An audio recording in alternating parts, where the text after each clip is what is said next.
friends. Welcome to another edition of Wild and True.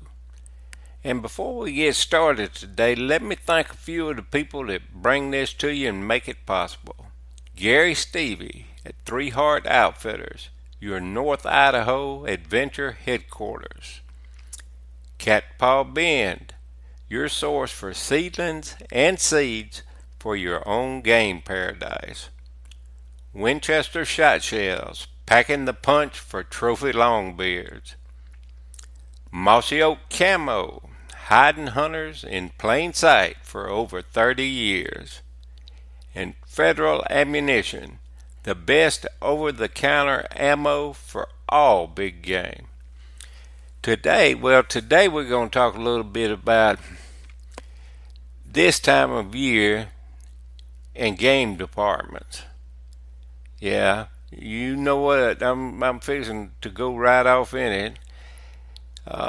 If you're going to do any kind of draw hunts or just anything like that, the amount of paperwork and studying and looking and all that you have to do is, well, it's just crazy. I remember one time I was trying to draw a Kansas whitetail rifle tag, and I had two cell phones and one landline, and was dialing all of them constantly, just trying to get through. Because once you got through, you had to tag. But I did get through. I didn't harvest a deer that year. Something came along. At any rate, I had to cut the hunt real short, and I just wasn't nothing I could do.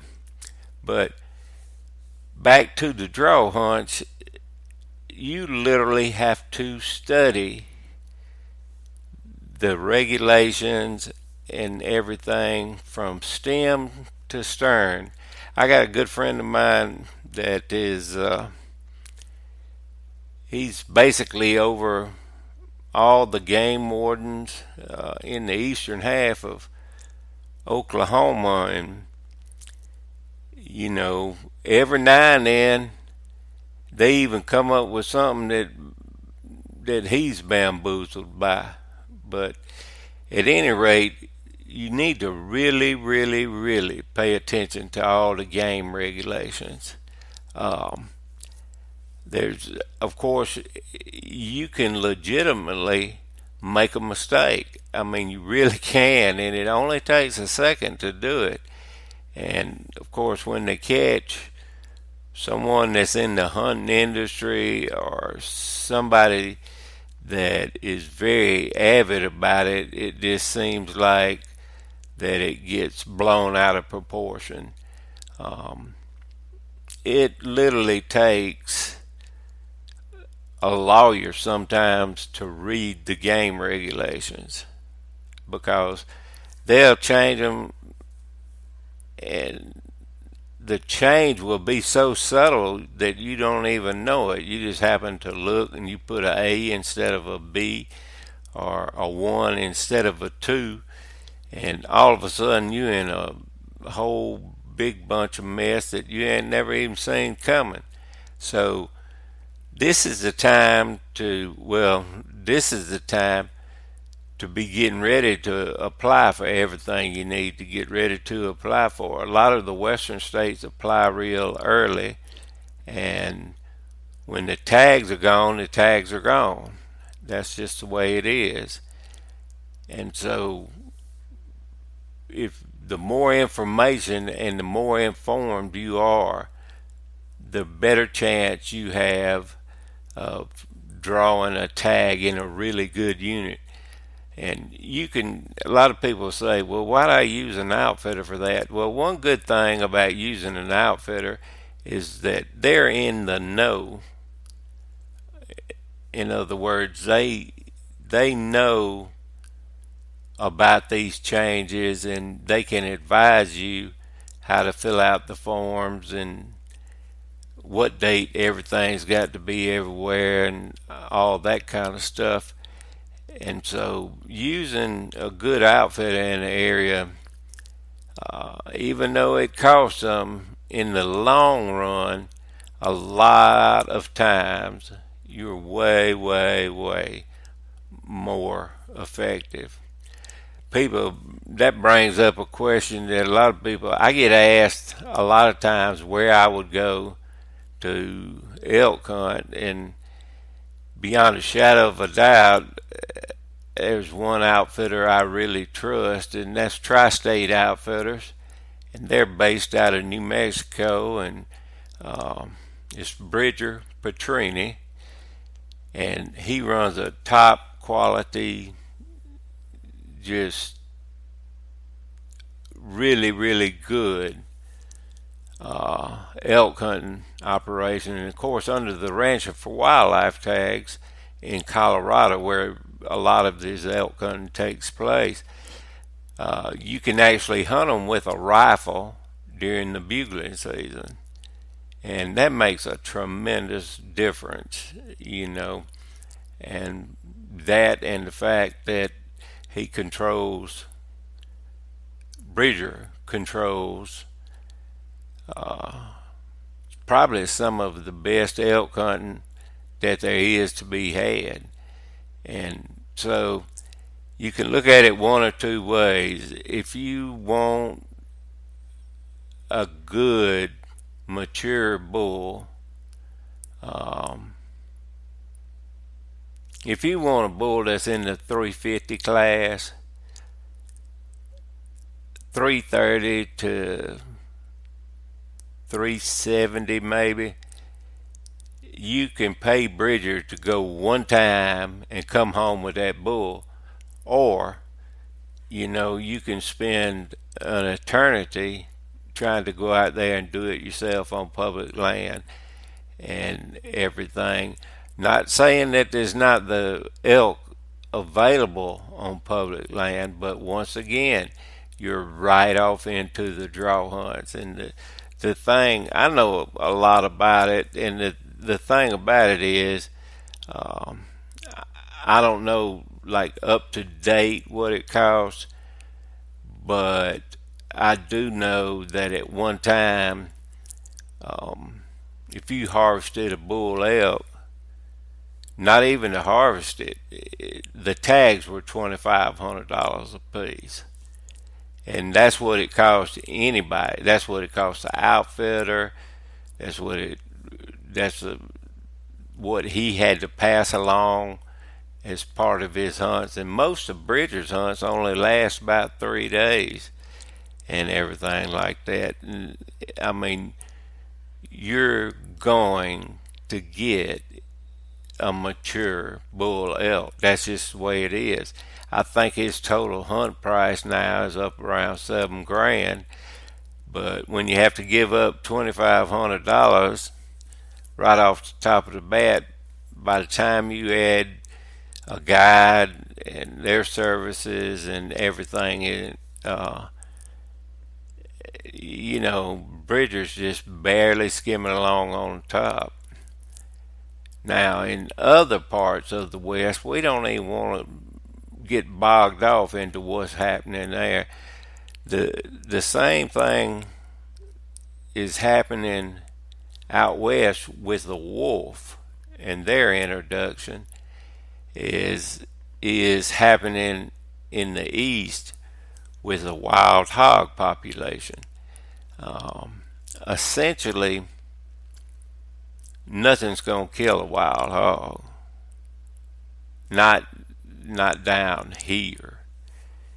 And by down here I'm encompassing an area from Texas,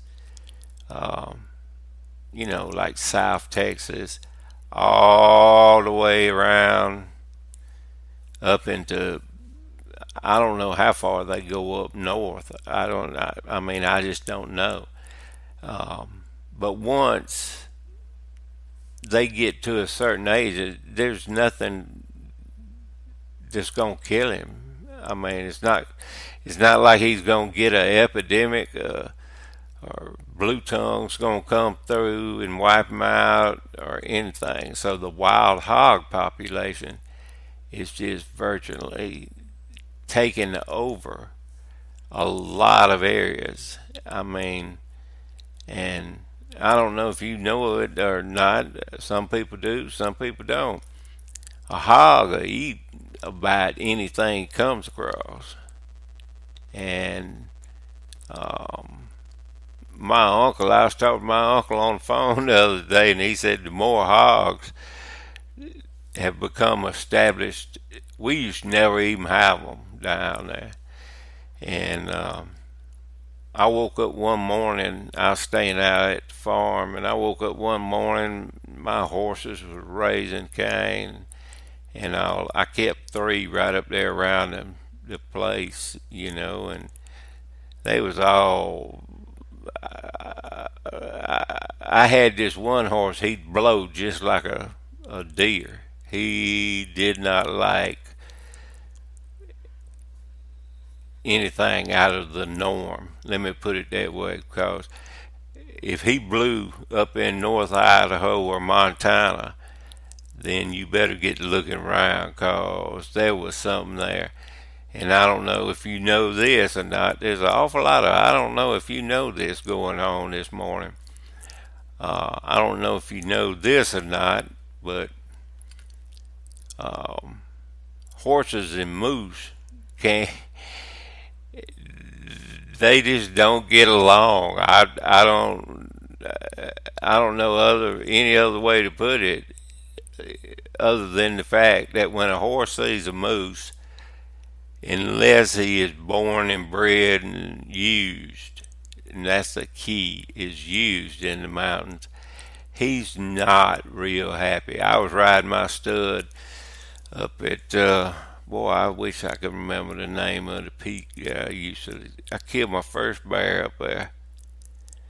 Uh, Burton Peak. I was riding up Burton one day, and I was just riding for me. It wasn't even hunting season or anything like that.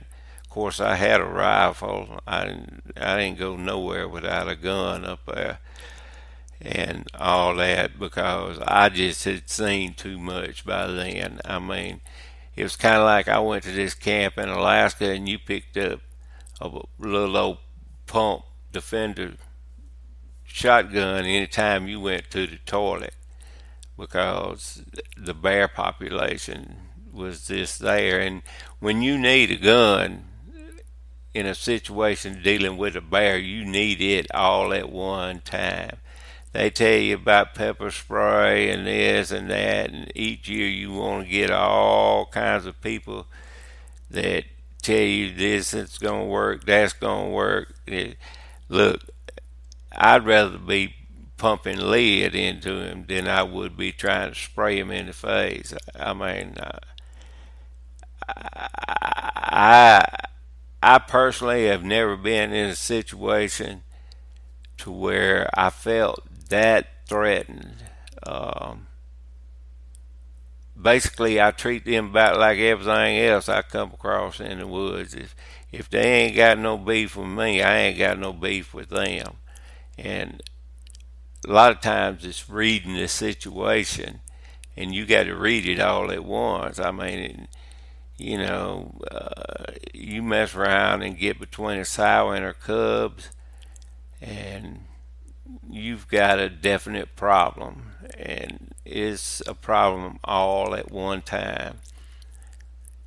Same to be said for a bear on a kill or something like that. But anyway, we were talking about wolves.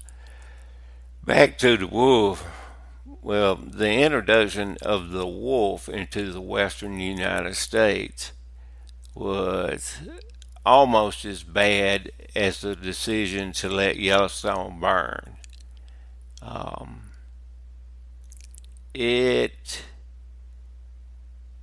it's going to take years to undo the damage that the wolf has done. The wolf is an eating machine. That's all he does is hunt and eat.